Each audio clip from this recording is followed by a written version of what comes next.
Kronologi remaja tewas tertembak polisi, pistol Ibtu N meletus saat korban meronta.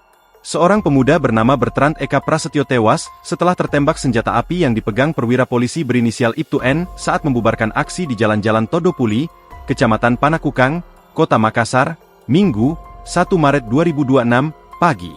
Adapun Kapolrestabes Makassar, Kombes Pol Arya Perdana menguak duduk perkara peristiwa tersebut. Kombes Arya menjelaskan, peristiwa terjadi sekitar pukul 7 WITA. Saat itu Kapolsek Rapocini melaporkan melalui HT adanya sekelompok pemuda yang bermain senapan angin, Omega, di jalan. Mereka mencegat orang yang melintas dan mendorong pengendara. Ujar Arya dalam konferensi pers di Mapolrestabes Makassar, Selasa, 3 Maret 2026, malam melansir dari tribuntimur.com. Mendapat laporan itu, Ibtu N mendatangi lokasi seorang diri menggunakan mobil pribadi. Saat tiba di tempat kejadian perkara, TKP, menurut Arya, Bertrand disebut sedang melakukan tindakan keras terhadap seorang pengendara motor.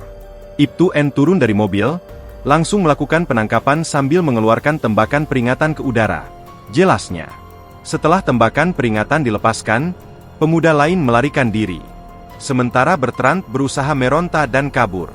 Dalam situasi itu, pistol yang masih dipegang Ibtu N meletus tidak sengaja dan mengenai bagian belakang tubuh korban, kata Arya.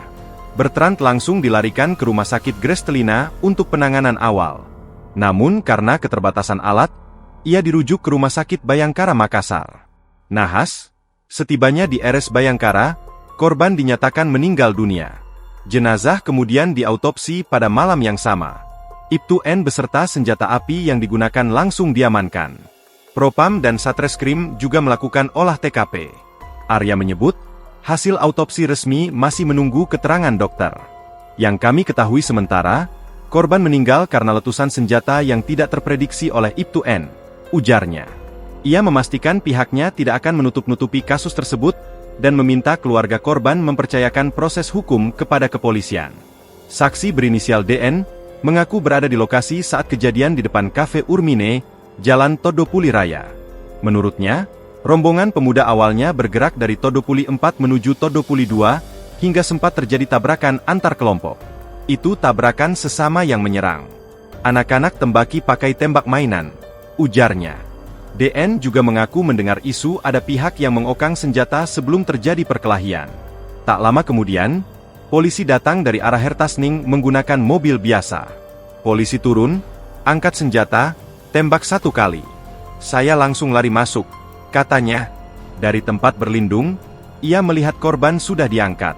Download Tribun X sekarang, menghadirkan lokal menjadi Indonesia.